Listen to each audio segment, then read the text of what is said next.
இடைநிலை முதல் 5 முழு எண்களின் இடைநிலை அளவு காண்க. முதல் 5 முழு எண் கொடுத்துருக்காங்க. அப்போ ஹோல் நம்பர்ஸ் 0 1 2 3 4. இதோட சென்ட்ரல் நம்பருக்கு 2. அப்போ இதோட இடைநிலை வந்து 2.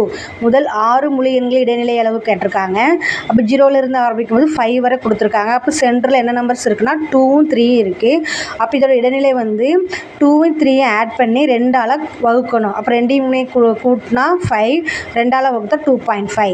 அப்போ இது ஃபஸ்ட் 20 10 52 0 45 41 30 இதோட இடைநிலை கேட்டிருக்காங்க. ஃபஸ்ட்டு கொடுத்துருக்க நம்பரை ஏறுவரிசையில் எழுதணும்.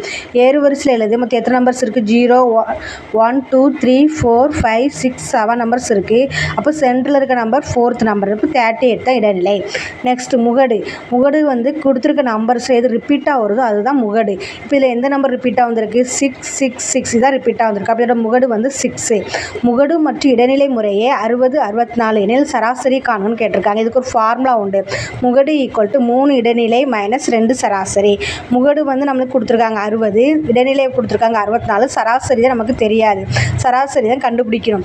இந்த சராசரி அந்த சைடு போயிடும், இந்த 60 இந்த சைடு வந்துடும். அப்போ ஏற்கனவே 3 × 64 192, சராசரி -60 அந்த சைடு வரும். 2 சராசரி ஈக்குவல் டு 192ல் 60 போனால் 132. அப்போ சராசரி ஈக்குவல் டு 132 / 2 6 2 12 6 2 12. அப்போ சராசரி 66.